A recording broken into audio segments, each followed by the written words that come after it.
حي على الفلاح.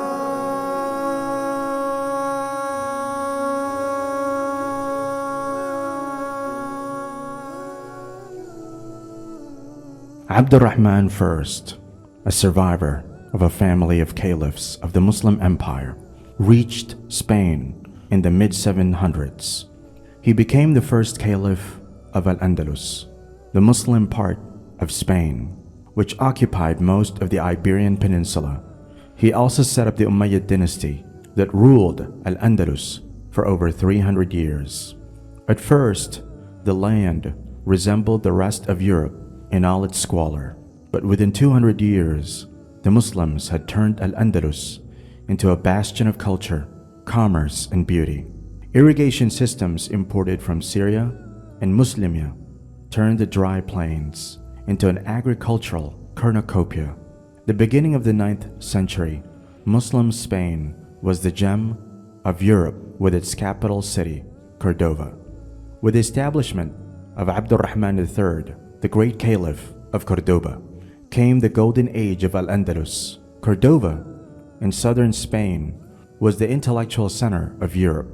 At a time when London was a tiny mud hut village that could not boast of a single street lamp, in Cordova there were 500,000 inhabitants, living in 113,000 houses. There were 700 mosques and 300 public baths. The streets were paved and lit. In his book titled Spain in the Modern World, James Kluge explains the significance of Cordova in medieval Europe, for there was nothing like it at that epoch. In the rest of Europe, the best minds in that continent looked to Spain for everything which most clearly differentiates a human being from a tiger. This oppression of Unitarians continued into the 600s, when a new force, Islam, became known in the Arabian Peninsula. When the Muslim armies began to appear on the edges of the Roman Empire, the Unitarians of North Africa realized they shared much in common with this new religion. Both believed in the oneness of God. Both believed Jesus was a prophet. Both believed that the official Trinitarian stance of the Church was an innovation that should be opposed. As such, they realized Islam was simply the conclusion of the original teachings of Jesus, and most of North Africa converted to Islam within the 600s. In the early 700s, Iberia was controlled by a Visigothic king, Roderick, who was seen as a tyrant by his people. He continued the Roman policy of the Trinity and attempted to impose his beliefs on the populace, which was mostly Unitarian. Muslim historians such as Ibn Khaldun tell the legend of an Iberian nobleman based in North Africa, Julian, who went to one of the Muslim military leaders in North Africa, Tariq ibn Ziyad, and asked for help overthrowing Roderick. In addition to being an oppressive tyrant, Roderick had kidnapped and raped Julian's daughter. Thus, in 711, Tariq led an army of a few thousand to the southern shore of the Iberian Peninsula. After a few minor skirmishes, he met the bulk of Roderick's army at the Battle of Guadalete on July 19, 711. The result was a decisive victory for Tariq and the death of Roderick. With the Visigothic threat gone, the Muslim armies were able to conquer the rest of the peninsula within the next 7 years. When the Muslims arrived in Iberia in 711, the Unitarians were very happy to help their brothers in monotheism against the oppressive Trinitarian government. For this reason, after the main battle against Roderick, most of the cities and towns of Spain opened their doors to Tariq without a fight. The Muslims offered a just legal system, freedom to practice religion, and the removal of oppressive and unjust taxes. It is no wonder that Tariq's army was able to conquer the entire peninsula with a small army in a few years, the Muslim conquest of Spain should not be seen as a foreign conquest and subjugation of a native population. Instead, it is an uprising of Unitarian Christians aided by Muslims against an oppressive Trinitarian government. The Muslim armies were specifically invited into Spain to remove oppression and establish justice, which they managed to do with the support of the locals. With such a just and moral reign, the Muslims won over hundreds of thousands of converts to Islam. Of course, the similarity in beliefs between the Muslims and Unitarians also contributed greatly the conversion of Iberia's population to Islam. Within 200 to 300 years of the initial invasion, over 80% modern Spain and Portugal population became Muslim, numbering over 5 million people. Most of them people originally from Spain whose ancestors had converted, not immigrants. By the mid-900s, Al-Andalus was home to over 5 million Muslims and was ruled by a strong, united Umayyad Caliphate. Al-Andalus was the Muslim-ruled area of the Iberian Peninsula. The term is used by modern historians for the former Islamic regions in modern-day Gibraltar, Portugal, Spain, and southern France. The capital, Cordoba, was known for its culture and learning. Indeed, it attracted students from all over the Muslim world and Europe. During the end of the first millennium, Cordoba was the intellectual well from which European humanity came to drink. Students from France and England traveled there to sit at the feet of Muslim, Christian, and Jewish scholars to learn philosophy, science, and medicine. In the great library of Cordoba alone, there were some 600,000 manuscripts.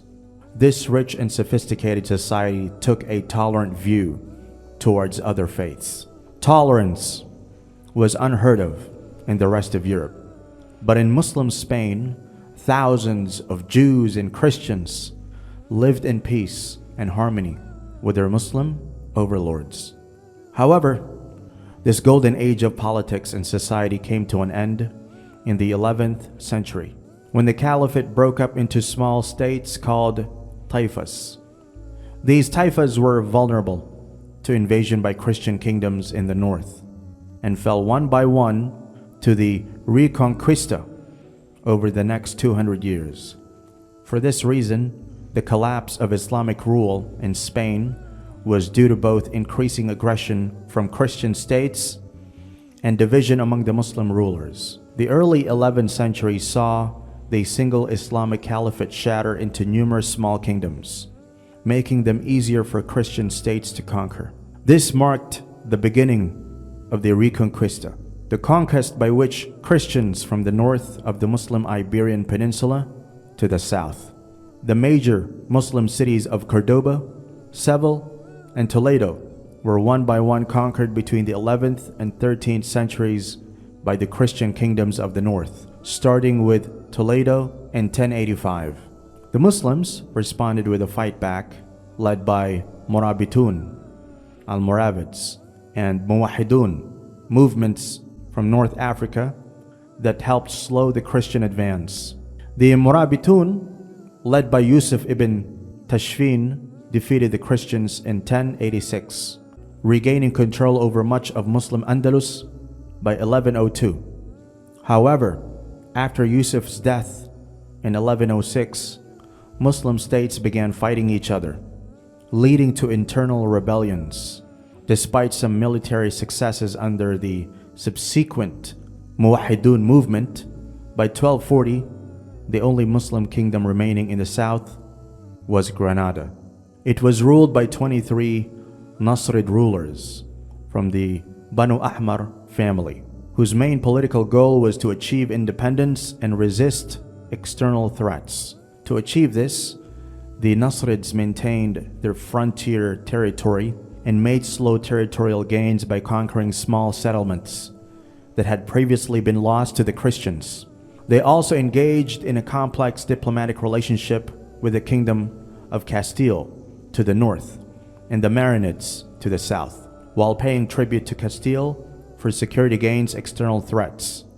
In addition to these external challenges, the Nasrids had to overcome internal dissent and opposition from the Nasrid elite throughout their reign. The Nasrid palace complex of Al-Hamra, with its elaborate decoration and ornate architecture, marked the pinnacle of Nasrid cultural splendor, demonstrating the wealth and power of the dynasty during its golden age. The Nasrid dynasty of Granada faced ongoing conflict with Christian powers throughout its history. In 1474, Isabella of Castile became queen, and 5 years later, her husband, Ferdinand II, was crowned King of Aragon. The two kingdoms joined forces to launch a campaign against the Kingdom of Granada. In 1482, the Christian armies were able to take the previously impregnable settlement of Al-Hamra, which was followed by internal dissension with the Granadan state. However, Castilian military advances continued in Granadan territory, and the Nasrids were isolated and received no support from other Muslim monarchs. In response to a request from the chief Qadi of Granada, the Mamluk Sultan Qait Bey sent 2 friars from the church to the Holy Sepulchre to plead with Isabella and Ferdinand to spare Granada. The monarchs agreed to uphold the civil and religious rights of Andalusian Muslims, but did not change their plans to advance against Granada. The final collapse of the Kingdom of Granada was now on hand. The Castilian army continued its attacks, and Granadan strongholds fell one after the other. On January 1st, 1492, Abu Abdullah Muhammad XII, known in Europe as Bu Abdil, surrendered the keys to Granada to the Castilian authorities, marking the termination of Muslim rule in Spain, the end of what has been known as Al-Andalus. The Spanish persecution of the Moriscos refers to the persecution and discrimination faced by the descendants of Muslim converts to Christianity in Spain following the fall of the Emirate of Granada in 1492.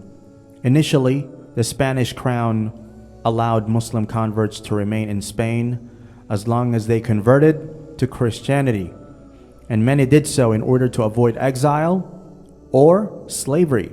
These converts were nevertheless seen as a potential threat by the Spanish due to their perceived likelihood of secretly practicing Islam. As a result, the Moriscos faced severe persecution, including forced conversions, the destruction of their religious texts, and the suppression of their cultural practices.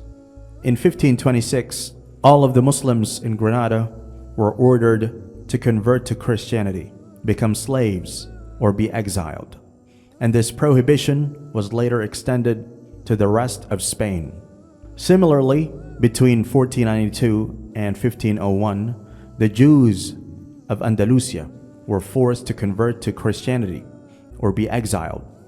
Conversos, or converted Muslims and Jews, were accused of secretly practicing their old religions and were severely persecuted by the Spanish Inquisition. The persecution of the Moriscos reached its peak in the early 17th century when the Spanish monarchy, fearful of the perceived threat posed by this group, ordered their mass deportation from Spain between 1609 and 1614. This mass deportation had significant repercussions on Spanish society and is often compared to modern refugee and migrant movements.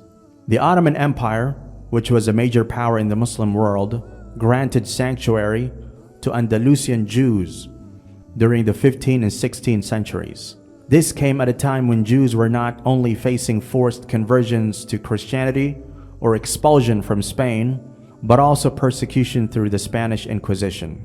As the Ottoman Empire was known for its religious tolerance, Jews were able to freely practice their religion. The empire also had a large Jewish population and a long history of Jewish settlement, making it a welcome place for Jews fleeing persecution in Andalusia. It's fascinating to realize just how much Europe learned from the Muslim texts, and even greater to see how much that knowledge has endured. Because of the flood of knowledge, the first universities started to appear. College and university degrees were developed. Directly from the Muslims came the numerals we use today. Even the concept of zero, a Muslim word, came from the translations. It's also fair to say that Renaissance architectural concepts came from the Muslim libraries. Mathematics and architecture explained in the Muslim texts, along with Muslim works on optics, led to the perspective paintings of the Renaissance period. The first lawyers began their craft using the new translated knowledge as their guide. Even the food utensils we use today come from the Cordova kitchen. All of these examples show just some of the ways Europe transformed from the Muslims.